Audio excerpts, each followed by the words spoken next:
JJ Wilson, who aims for a reawakening of Heslington East in his manifesto.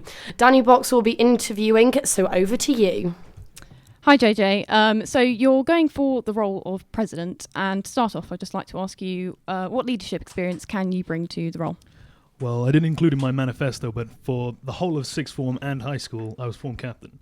That's a role which you have to be elected to, and it's great.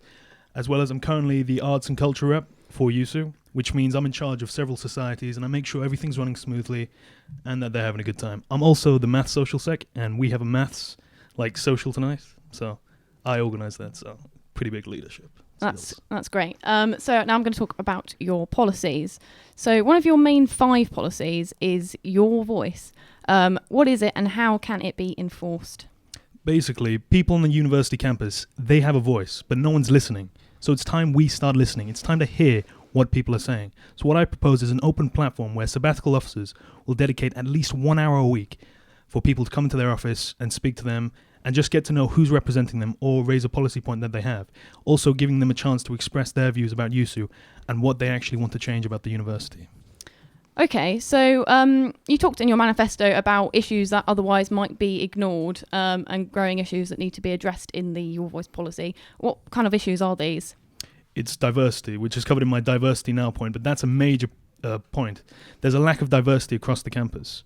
It's terrible, to be frank. Do you think this is a university problem then and not something which YUSU has to deal with, but more the university when they're taking in students? I think it's both, because there's clearly the students are here, it's just they're not being represented. They're not getting the recognition they deserve.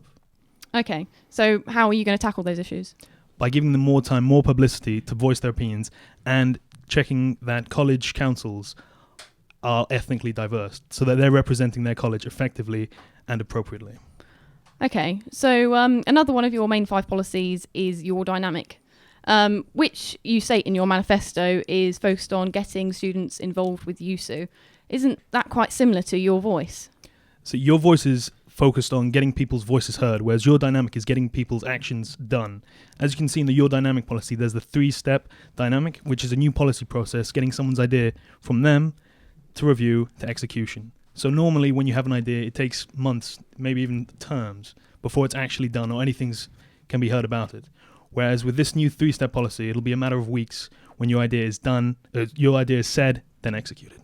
Okay, so how will the students put their ideas across to YUSU? They'd submit the idea to the president or a sabbatical officer, and then the sabbatical officer reads the policy, sends it to review. Once it's reviewed, it then gets executed, if it's possible and feasible.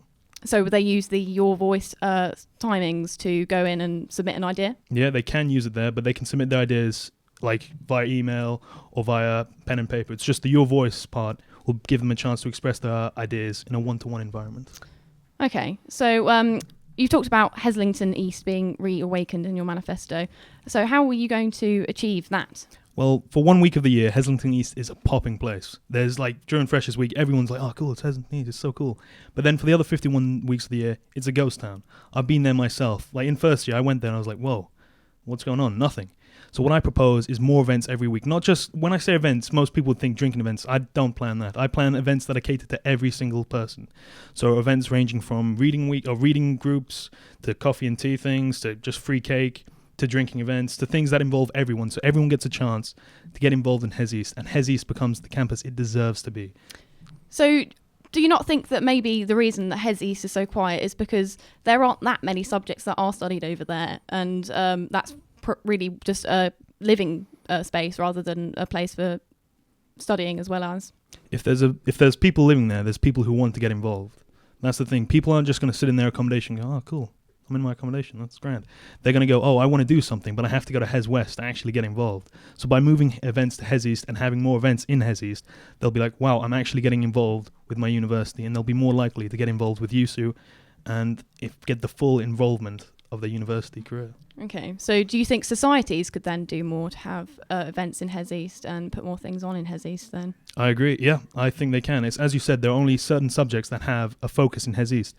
They can have some of their events there as well as in Hes West, so we're not excluding Hes West and just focusing on Hes East, but we're promoting more events for Hes East as well. So would you push that through your activities officer? Yes, I definitely would. I'd be working closely with the activities officer to make sure these events actually get done and it's not just pen and paper. Okay, that's great. Thank you very much. Thank you.